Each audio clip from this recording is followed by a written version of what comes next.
On page 404 of your textbook, there's an attempt to explain the difference between the two forms of notation, the one that includes the equals sign and the one that does not include the equals sign.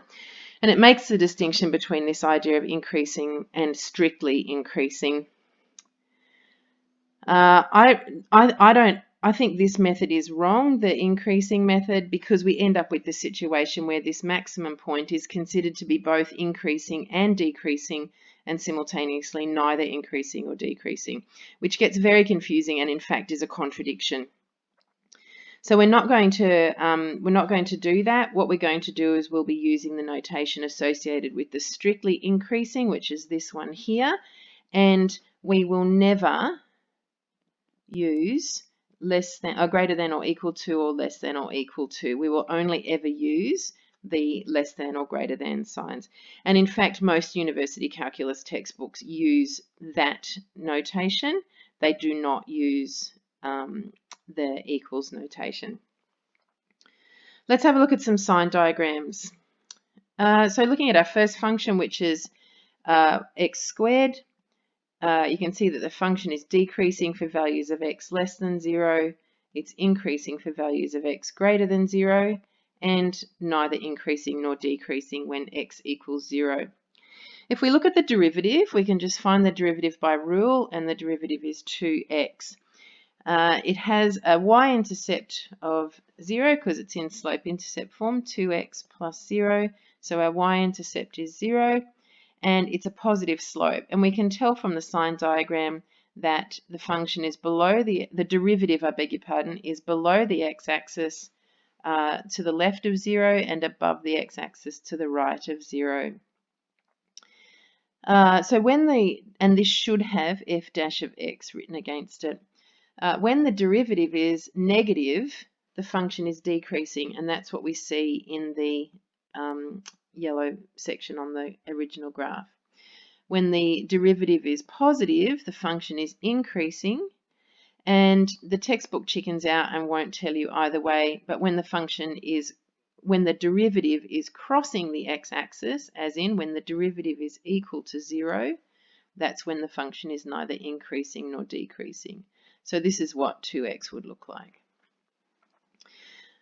So the way that we write that is for f of x equals x squared, it is decreasing for x less than 0, it is increasing for x greater than 0, and it is stationary, as in the tangent is horizontal at x equals 0.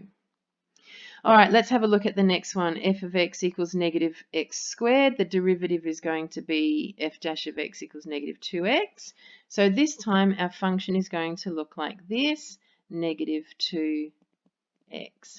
So you can see that the function is above the x-axis when x is less than 0 and below the x-axis when x is greater than 0. So that's where the plus and the minus come from. When the derivative is positive, the function is increasing. In fact, I'll stick with blue to be consistent. The derivative is positive, the function is increasing, and that's what's happening over here. When the derivative is negative, the function is decreasing. That's what's happening here to the right of x equals 0. And then at x equals 0, the function is neither increasing nor decreasing. And we summarize that as follows. The function is increasing for values of x less than 0. It is decreasing for values of x greater than 0 and stationary for x equals 0. And note the inclusion of the large bracket. All of these three pieces of information apply to the function. So we write the function and the large bracket showing that they all apply. Next one, x cubed. We can see that, now what color was increasing? Increasing is blue. We can see that the function is increasing here and the function is increasing here. In actual fact, in the middle, there's a tiny little spot called a horizontal point of inflection where the function flattens right out. How do we know that that happens? Well, look at the derivative. The derivative is 3x squared, and we know that 3x squared is on the origin. So there is this point when x equals 0 where the function is touching the x-axis. It's above the x-axis for both regions either side and on the x-axis, so stationary at x equals 0. And so we would write that as the function is increasing for all values of x not equal to 0 and stationary for x equals 0. We'll work out more in later videos what to do with this stationary idea. Last one, we've got x cubed minus 3x plus 4. We take the derivative of that by following the rule to get 3x squared minus 3, which we can factorize to give us 3 outside of x squared minus 1. We apply the difference of two squares rule to fully factorize, and we're left with 3x plus 1, x minus 1. And we know by null factor theorem that x will equal plus or minus 1, and they will be our stationary points by setting the derivative equal to 0. So we know that the derivative touches the x-axis at -1 and it touches or crosses the x-axis at +1.